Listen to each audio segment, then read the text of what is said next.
What is going on, guys? In today's video I will show you the best sword and spear build in Where Winds Meet. This is one of the most underrated but OP builds in the early game. Now, this might surprise you, but both of these are technically a starter weapons. You can get them early, they're easy to maintain, and they don't demand perfect parries or frame perfect dodges to feel powerful. But here's the thing, don't sleep on them. When paired together, the nameless sword and the spear gives you a seamless blend of mobility, reach, and devastating charged attacks, which creates one of the smoothest hybrid builds for both new players and the veterans. So, at its core, this build is all about the balance and versatility. The nameless sword gives you precise, fast melee control, with a strong charged attacks that almost feel unfair in PvE, while the nameless spear brings reach, crowd control, and surprisingly strong AoE pressure. Together, they create a perfect combo. The sword handles tight one-on-one fights, while the spear dominates groups or keeps pressure on evasive enemies. The nameless sword will act as your primary stance, so fast, reactive, and deadly. It excels in mid-range duels and has some of the most satisfying combo chains in the game.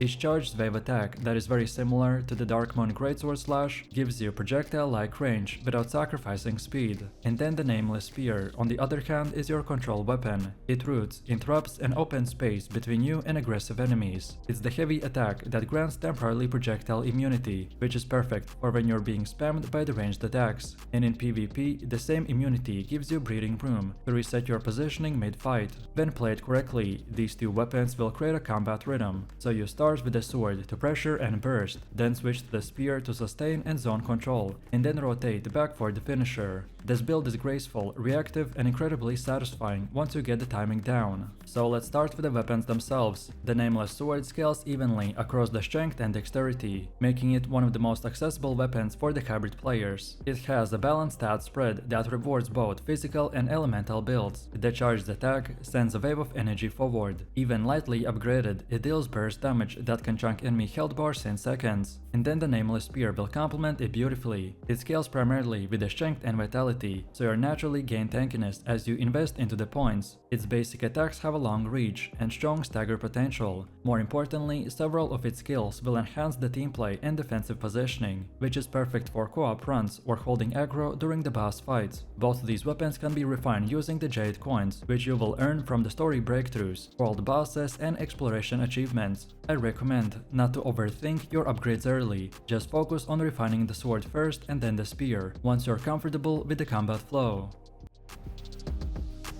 Now, let's talk about the weapon talents, because this is where your build really starts to become powerful. The nameless sword talents center around critical precision and the combo chaining. You can unlock passives that boost your critical rate after a perfect dodge or shorten the charge time of a heavy attack. Once you unlock the higher tier sword talents, you will gain access to the aerial dash slash, which is a gap closer that also functions as an evasive maneuver. It's perfect for avoiding AoVs while still staying on the offensive. And then the nameless spear talents meanwhile will focus on momentum and disruption. Early nodes will grant you increased attack speed after hitting a rooted enemy, and later upgrades enhance your projectile immunity window during the heavy thrust. Some PvP specific talents even give you partial crowd control resistance while performing the spear skills, which can turn the tide for 1v1s against unlock builds. Next up we have our gear, and since this build relies on the balance rather than extremes, so our equipment will reflect that. Early on, we want to aim for balanced gear sets that boost both attack and sustain. Your equipment screen will often recommend compatible sets when you're using the nameless combo, so take those recommendations seriously. You'll just want to prioritize accuracy, elemental damage, and max HP as your main stats. Accuracy helps your sword combos to land consistently, which is especially important for PvE, where the movement predictions will matter. Then elemental damage scales both your sword waves and the spear thrusts, and max HP gives you room for mistakes, because let's be honest, everyone gets clipped by a boss spin attack once in a while. As you gather rare sets, you can start refining them with the secondary stat rolls by using the Jade coins. You can focus on the secondary rolls like the critical rate or the damage reduction, whichever feels more natural to your playstyle. The nice thing is that refinement in the Where Winds Meet is refundable, so don't be afraid to experiment early and adjust later.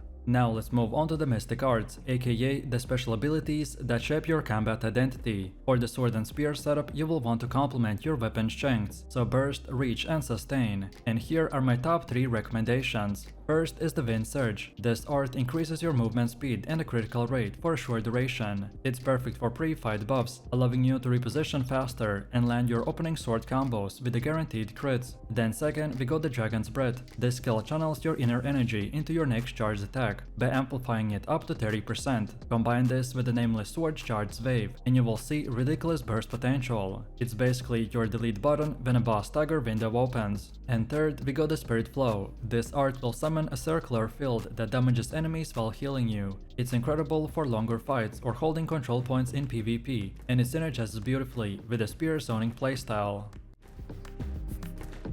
Next up we have the talents, which is the place where your character begins to feel unique. You will unlock basic character talents as you advance through the main story. These range from passive boosts like the critical rate increases or the extra mythic skill slots to then even activate mechanics such as the fire coil weapon quoting or the listening mode detection. And then beyond that there are boss talents. These are special nodes unlocked by meeting encounter specific criteria like dodging a boss ultimate twice or avoiding certain attacks altogether. These will grant you massive bonuses against bosses, for example plus 10% damage while they're weakened or minus 20% damage taken when knocked down. And lastly, for those who like competitive play, there's also PvP talents. These focuses on player versus player modifiers, so damage mitigation, control resistance or recovery boosts. Even if you're not a PvP player, unlocking them through the casual duels will help your overall stat pool. Then now let's talk about our internal skills. These determine how your energy interacts with the weapons and directly impacts your combat rhythm. For the sword and spear combo, I recommend to consider these 4 internals. So first we got the Sword Wave Amplifier, which enhances your Nameless Sword charged wave attack,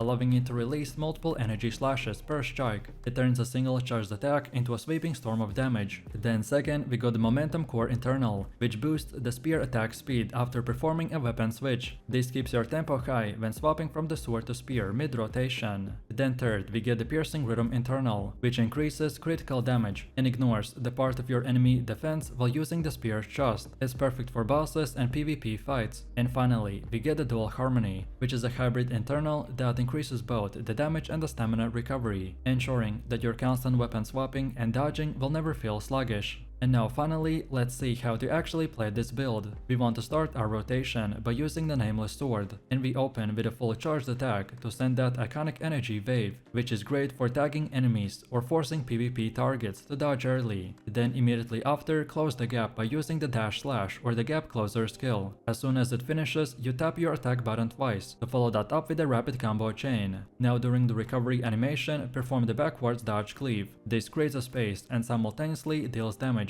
by keeping your momentum going. Within the short window after the cleave, you can re-engage by using another sword strike. This combo will naturally flow together by just using few combat buttons, and then once you build pressure, you can switch to the Nameless Spear and open with the root skill to pin the target, then activate Empower buff, which prompts your next heavy attack. Then follow that up with a charged AoE Spear Slam, which deals massive aerial damage and grants temporary projectile immunity. If you time it right, you will often score free crits during this phase. From here, just alternate between the sword and the spear every 3 to 5 seconds, depending on the cooldowns. In simple terms, you can think of this rotation like this. So just engage with the sword, then reset and zone with the spear, and then return to the sword for the finisher. Overall, this build is fast, it's flashy, and once you get the timing right, it's almost unstoppable.